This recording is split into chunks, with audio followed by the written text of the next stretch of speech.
To see what you sell. Whitebreath stared up at the imposing structure. It had taken weeks to get this far, but now he was finally here. His nerves were starting to get the better of him. The building didn't help. The chateau was huge, all pointed arches with flying buttresses, window tracery, pinnacles and spires. It wasn't as intimidating as the city of Holberg, but there was a set of grotesque carved stone faces at the end of rainspouts that emerged from the stonework high above him, and their eyes seemed to be staring right at him. For a fleeting moment he contemplated abandoning this mad quest and going back to the safety of his family, but he reminded himself that too many people were relying on him. The Sandfishers needed magic, and these people had offered to teach it to him. The people in this house might have some weapon the Sandfishers could use against the Druge, so they were counting on him to learn how to use it. Steeling his courage, he lifted the heavy steel knocker from its plinth and slammed it back into the door 3 times. The sound seemed to boom around his ears, much louder than any of the knockers he'd heard in Holberg. He cast wild glances left and right and breathed a sigh of relief that there was nobody around to accuse him of doing something wrong. For a long time nothing happened, and then, with a heavy creak, the door swung back to reveal a short girl dressed in a very plain Dornish robe, with a heavily stained apron over the top. Her skin was bone white, her eyes were dark hollows, and she stared at Whitebreath with a piercing gaze that put him on edge. From her expression, it was clear she expected him to state his purpose. He'd practiced for this moment most of the way here, but his attempt at a Dornish bow was still stiff, and his mouth ran dry as he spoke, no matter how much confidence he tried to project. "Enchantress Claudia Remis, I am Whitebreath of the Sandfishers. I have come to take up your offer to study magic." The young girl's hand flew to her mouth to stifle a laugh. "I'm not the Enchantress, I'm afraid," she said, failing to conceal her grin. "I'm just Sibby, the maid. You'd best come inside. We've been expecting you." Overview. A belief in the importance of the virtue of prosperity unites many people across the Empire. Now, the Cardinal of Prosperity has endorsed a mandate urging prosperous citizens in Redoubt to seek out opportunities for economic development, particularly for those that might benefit refugees. Meanwhile, the Empire's most recent refugees, the Sandfishers, have embraced prosperity, looking to benefit from the education the Empire is able to offer. And in the Brast Coast, the followers of Zemris, the paragon of prosperity, seek a new way to celebrate their shared faith with the freeborn. Redoubt. Due to recent events, prosperous citizens of the Empire are eagerly seeking new opportunities for hard work and profit. The Cardinal of Prosperity has taken advantage of this enthusiasm to endorse a mandate urging the inhabitants of Redoubt to come forward with a proposal. The territory has seen a steady stream of refugees in recent seasons, with Urazeni fleeing the Druge invasion of Zenith and the Grendel conquest of Spiral. The Cardinal expressed the wish that these newcomers capitalise on the positive opportunities this change may have brought. After much discussion, the focus finally turns to the settlement of Elos. Now reduced to little more than a sleepy fishing village, Elos was once the main port for Urizen's small navy. It fell into decline after Urizen joined the Empire, but remnants of its former glory are still there. The quayside is extensive, and the harbour wall is fortified. There has been idle talk for years of bringing the port back into major use, but it has always been overshadowed by the more advanced facilities at Cargo. However, now that Spiral is in the hands of the Grendel, Redoubt is the only coastline Urizen have, and there has been a concomitant increase in trade into Urizen ports as a result. Ever since the docks at Apollos were destroyed, more and more vessels have been putting into the port at Cargo, Viston and Elos. While Cargo is the preferred destination of many captains, the geography makes it impossible to expand that port, and some of the biggest vessels struggle to navigate their way up the Kouros. So with the facilities at all 3 ports backed up with vessels waiting to unload, it is clear that significant investment into the docks at Elos would be the best way to improve the prosperity of the entire region, and, by good fortune, it might also provide a few other benefits. Restoring Elos. Restoring Elos would require 35 wains of weirwood, 35 wains of white granite, and 140 crowns. It would take 6 months to complete. While construction was underway, any Urizen fleet captain could move their resource to Redoubt at no cost. Once complete, 5 thrones and 50 random herbs would be split between all the Urizeni fleets operating out of Redoubt each season. It would increase imperial taxation from the territory by 10 thrones a season. This opportunity will lapse if the docks are not commissioned by the end of 384 YE. Restoring the port facilities at Elos to their former glory is no small undertaking. It would require 35 wains of weirwood, 35 wains of white granite, and 140 crowns, all taking 6 months to complete. It would need a commission, but the work could be commissioned by any imperial title capable of commissioning a great work. The rebuilt docks would double the capacity of Redoubt shipyards, allowing the territory to benefit from the much increased trade in the Bay of Katazar following the signing of the peace treaty with the Grendel. Ships would come from all over the world to purchase the high-quality metals produced in Redoubt's mines, creating valuable new opportunities for trade. Once the port facilities were complete, the improved dock facilities would enhance the productivity of every Urizeni fleet operating out of Redoubt. A bounty of 5 thrones and 50 random herbs would be split between all the Urizeni fleet captains operating that port that season. In addition, whilst construction of the port was underway, there would be an opportunity for any Urizeni captain to relocate their existing fleet to Redoubt from any of the other Urizeni territories without cost. The Imperial Senate could create a new title to oversee the port, the Harbour Master of Elos Docks. If this title were appointed through the Imperial Bourse, then the respect the position would engender would allow them to conduct a profitable trade with vessels docking at the port, allowing citizens who took the title to sell metal for herbs. Finally, the burgeoning trade flowing through Elos would create opportunities for the refugees who have fled Redoubt to establish new businesses and other operations. This would result in an increase in the taxation produced by the territory for the Imperial Treasury of 10 thrones every season for as long as the docks were in good working order. The work must begin before the end of 384 YE, otherwise enthusiasm and interest for the project from the prosperous citizens of Redoubt will be lost. Additional benefits. The expanded docks would present a number of opportunities that could be capitalised on later. The Grendel could not legitimately claim that the docks breached the treaty, but they would be aware of the threat the docks pose. The treaty with the Grendel prohibits the Empire from building a shipyard on the Bay of Katazar. The Grendel navies dominate the open seas, and they clearly intend to keep it that way. The expanded docks could be used for commercial shipping, so that the Grendel couldn't in good conscience claim that their construction violated the terms of the treaty.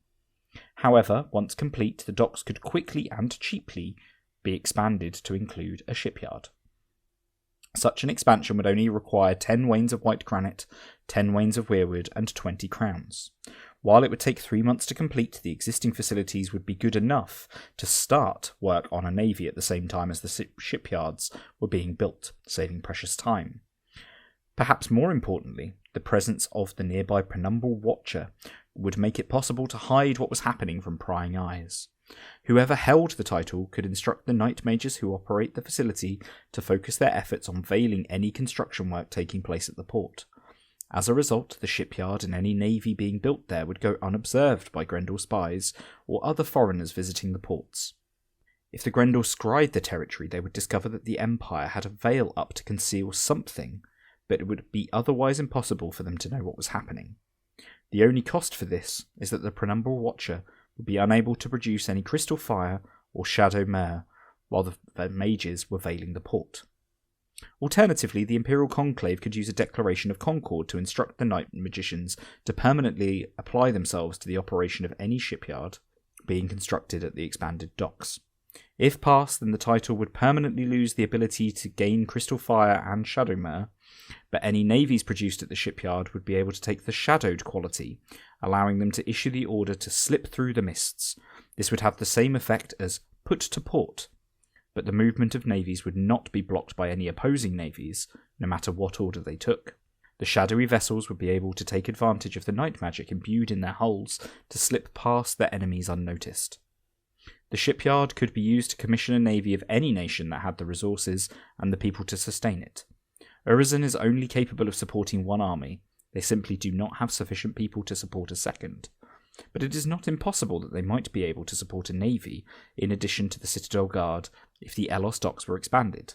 It would require suitable opportunities to make further investments in Urizen's naval facilities, but the Empire could either wait for a suitable opportunity to present itself, or else instruct the civil service to conduct an appraisal to discover what opportunities could be found.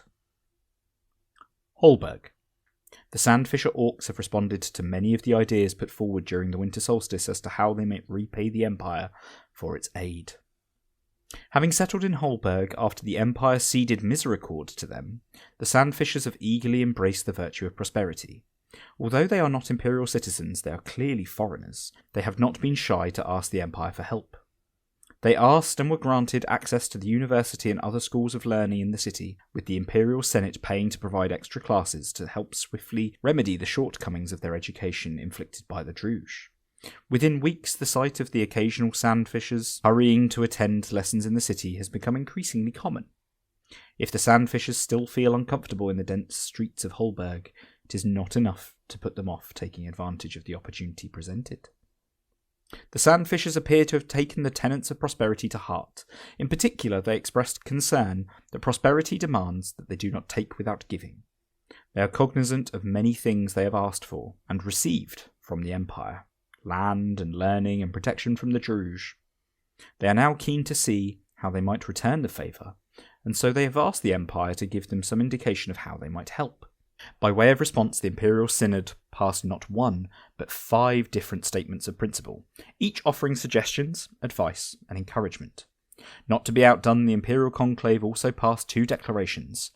While they were not prepared to grant the Orcs access to the entirety of Imperial law as they had asked, they did receive offers of instruction in the magical arts from 2 different groups, the Imperial Orcs and House Ramis. The Freeborn raised not 1 but 2 judgments, one encouraging the Sandfishers to find homes on the coast, and the other offering to apprentice them as scribes under their scriveners, so that they may learn business and literacy. The second judgment in particular proves appealing to the Sandfishers. While few of them are keen to leave the lands the Empire has granted them, they are very interested in learning, and especially in understanding more about the Empire and its legal system, and the chance to gain a well-paid career appeals to a handful of them who make the relevant arrangements. House Ramis's offer is gratefully taken up by the only Sandfisher who has any proficiency in the winter arts, a young orc called Whitebreath. He makes the long journey to Dawn alone, filled with hope and enthusiasm for the opportunity to learn. The Imperial Orcs' offer, inviting the Sandfishers to study at the Skarsin School of Warcasting, is also received well, albeit cautiously, and more than 30 Sandfishers arrive in Skarsind. They are eager to arm themselves so that they can fight next time the Druge return. Their only hesitation is rooted in a strong distrust of other Orc tribes. While the Sandfishers realise the Imperial Orcs are completely different to the Druge, their long and bitter subjugation means that many of them are wary of taking up offers of aid from other Orcs. The judgment of the Prosperity Assembly, encouraging the Sandfishers to grow strong in body, mind and soul, is welcomed, but the Sandfishers are clear that they already aim to do just that. They welcome the idea of being able to help the Empire liberate other tribes from the Druge, but they have nothing to add to that endeavour. It appears that the Sandfishers had little contact with other subject tribes. It was apparently one of the many things the Druge forbade. They are intrigued by the Navarre's invitation to walk the Trods. Most are too busy working to improve their new homeland, but more than a dozen, with a wanderlust and a desire to see more of the Empire, take up the offer, staying at Navarre Way houses along the way, and always insisting on working in exchange for their board, since they have almost no money to speak of. However, it is the judgment of the League National Assembly laying out a clear list of things the Sandfishers might do to repay the Empire's generosity that receives the most positive response. This appears to have been exactly what they were hoping for. The judgment is pored over by the Orcs and discussed at great length. They quickly discard some suggestions. They don't know any rituals, so contributing to rituals is out of the question. Joining pilgrimages is similarly ruled out. The Sandfishers are almost unnervingly pious about the way, which they have embraced with zeal, but they struggle to see the benefits of a pilgrimage, to them, and particularly not to the Empire. The idea of working with spy networks to undermine the Druge appeals to them, but in the end it is clear they don't yet have the confidence for such a thing. Anyone spying on the Druge would have to endure life in the miasma, and that is something the Sandfishers are never keen to experience again. Perhaps if they had been encouraged to embrace courage above all other virtues, things might have been different. Since they took prosperity to their hearts, it is the idea of improving the land in ways that will benefit Senate revenue that ultimately appeals to them most.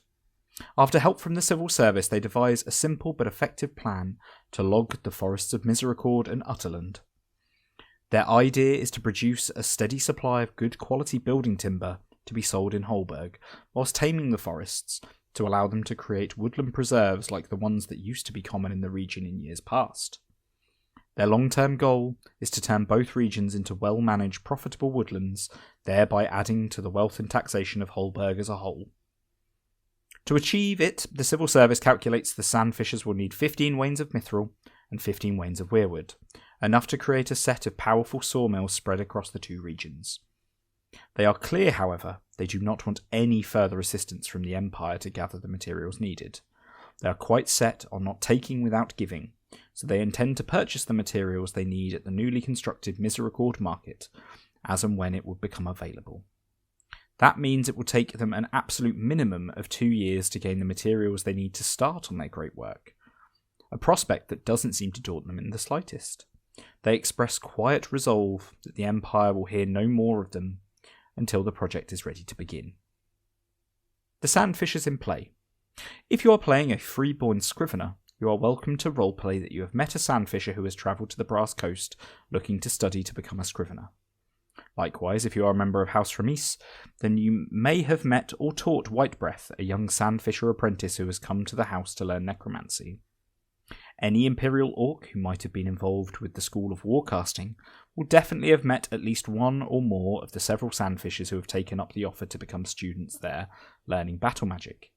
Equally, any Navarre character is welcome to roleplay that they have encountered a small group of Sandfishers, 2 or 3 at most, travelling the Trods.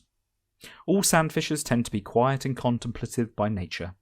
They seem to study the world around them, and the people they meet carefully as if keen to know more about everyone and everything.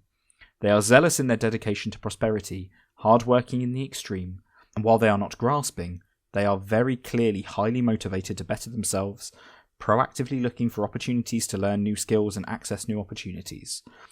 They seem to be cautious of strangers, with a lingering distrust for anyone who is not a Sandfisher, but once you gain their trust, they are as warm-hearted and generous as anyone from the 10 nations. Most of them have simple descriptive 2-part names, like Three Hands, Red Eyes, or Whitebreath. A few still wear the simple clothes they brought with them from the Malum, but the majority have purchased spare garments in Holberg, so they are dressed in the kind of clothing an extremely poor Holberg citizen might wear, giving them a slightly incongruous appearance. The Sandfishers remain an NPC group at this point. It is not possible for players to create a Sandfisher character at this time. Segura. The Freeborn are discussing how best to celebrate prosperity and the inspiration of the Blade of the Isles. Although the Zemrys Islanders have been accepted by the Freeborn Egregore and settled into life in Segura in the Brass Coast, they continue to dislike the festival, the Broken Wheel. The Islanders have not been quiet about the fact that they see the feast as a failure of pride. They believe a festival should be uplifting and celebrate virtuous accomplishments, not ridicule everything the virtuous hold dear. With the support of the Sumar, they urge the Freeborn Assembly to consider if there wasn't some other way that the people of the Brass Coast might celebrate their virtue. In response, Rhaego Zemrys raised a mandate defending the Festival of the Broken Wheel, but calling on the Freeborn to find other ways that they could also celebrate the virtues. In particular, they cited the inspirational figure of Zemrys, a beloved exemplar of the Brass Coast who brought prosperity to the world. With their moral authority strengthened by the greater majority that the judgment achieved, Rhaego has spread the mandate far and wide across the Brass Coast, causing a great deal of interest and support. It would seem that the people of Brass Coast are keen to see a new festival founded, but as yet there is no agreement on the form that such a celebration should take, how best to celebrate prosperity, and the example set by Zemrys. Telling stories. Bakar Enriquez believes that the new festival should be an exploration of things that inspire people day to day. They propose a celebration where people tell stories of the great deeds of others. To aggrandize the self is vulgar, but to praise the deeds of another is an art, according to Bakar. People should gather to tell stories of recognised exemplars and paragons, not just Zemrys, but also Eraz, Badir, even non-freeborn like Kethri or Tian, great figures from history such as Irigo, Rikiza, Gera, or a half-dozen other historic citizens in the public records, and the deeds of heroes of the Empire who have attended Anvil past or present.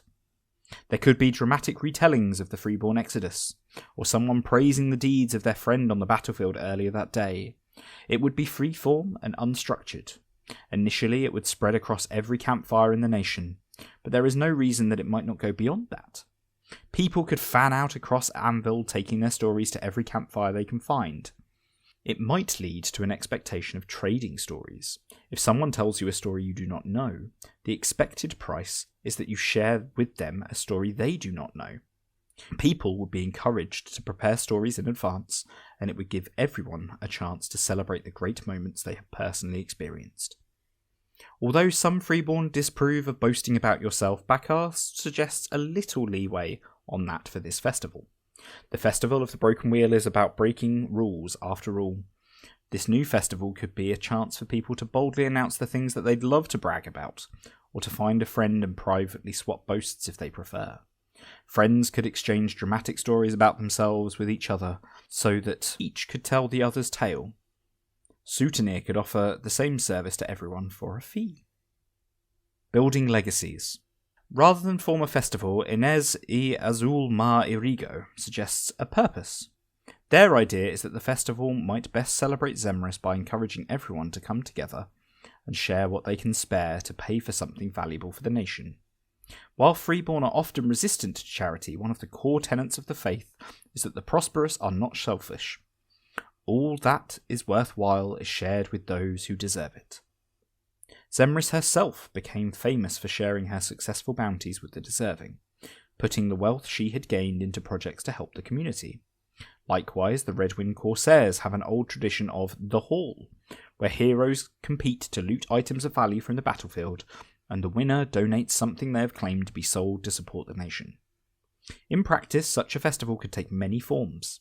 It is hard to imagine a freeborn celebration that does not include music and dancing. Even the notoriously stoic islanders are adamant the festival should be a proper celebration, with entertainment and revelry to match. Perhaps wealthy Domiros might compete to demonstrate their prosperity and success by conspicuously paying musicians handsomely, with every 10th coin going into the collection. People could share their exploits in dramatic stories of the wealth they have earned over the year. After each story is complete, the storyteller could contribute a little of their prosperity to add to the pot. There could be auctions of valuable items or resources that wealthy families have donated. The festival would thus be a way to celebrate what everyone has achieved, but also a way to raise much needed funds to improve the prosperity of the coast each time. This would need some organisation, of course, but Inez suggests such a thing would be a natural job for the Hekima, leaving the Soutenir free to plan the festivities. Backing horses. The Festival of the Broken Wheel is celebrated at the autumn equinox, so the natural counterpoint for the new festival would be the spring equinox. That would give the freeborn citizens in Anvil a year to plan a vibrant festival that exemplified the Brass Coast traditions and celebrated Zemrys' life. We've included 2 suggestions put to us above, but the best festival will be the one that has a unique character that fits the coast, while also being enjoyable to celebrate and having widespread participation by the majority of freeborn characters in play. Other nations have created their own iconic and enormously popular celebrations, like the Freeborn Procession of the Dead or the Dornish Night of Flowers. This is a chance for the freeborn players to create something similar. The decision to create a new festival is not a legal one, so it does not require any judgment, motion, or the like. What matters is that the festival fits with the themes of the nation, enjoys popular support from the players, and is fun to roleplay. Rhaego Zemrys' mandate has primed the freeborn to embrace a new festival that upholds the beloved Corsair's legacy. Now the folk at Anvil must complete the hard work of deciding how best to do that. The spring equinox of 385 YE, almost a year from today, will be the ideal time for the freeborn to stage their festival. If the characters who come to Anvil are successful in creating something iconic that enjoys popular support of the nation, then it will be embraced far and wide across the Brass Coast. Breaking wheels. The Zemrys Islanders have accepted that the Festival of the Broken Wheel will not be set aside, no matter how much they personally dislike it. They have steeled themselves to ignore the festivities this autumn, but a few amongst their numbers are not quite willing to let the matter rest. They point out that one of the problems with the Festival of the Broken Wheel is that it is difficult not to be affected by it. Even if a freeborn citizen wishes to maintain their decorum and refuses to involve themselves in the pranks and prattle, they claim they are still affected by the festival because everyone they meet assumes they must be taking part in the festival and treats them accordingly. To resolve this matter, they propose that all participants in the Festival of the Broken Wheel adopt a simple common garment that demonstrates that their actions are part of the festival. A white tanglemust or headscarf to replace the traditional tanglemust could be ideal, since few, if any, freeborn will wear white due to its association with the poor. The very fact that most freeborn would avoid white cloth and white clothes makes it an ideal choice both practically and philosophically, given the purpose of the festival is to do the opposite of what you would normally. Best of all, a cheap strip of plain white cloth is something that most people could acquire without too much cost. The freeborn could change the way the festival works with a simple mandate. Pride conveyed by words alone is vain boasting. Proclaim it by how you conduct every part of your life. Those who embrace the Festival of the Broken Wheel should demonstrate their pride in this traditional festival by donning a white headscarf, robe, or similar. We send, named priest, with 25 doses of liao to urge freeborn citizens to dress in such a way that everyone knows who is celebrating the festival. Synod Mandate, Brass Coast. If this mandate were passed, the new tradition would be eagerly adopted by the majority of people across the Brass Coast. While most freeborn citizens avoid white clothing, the core tenet of the festival is to turn tradition on its head. We would update the wiki to make the new tradition clear and encourage all players to embrace it. The mandate would also resolve much of the problems the Zemrys Islanders have with the festival, and might go some way to convince the Sumash that the coast takes these issues seriously.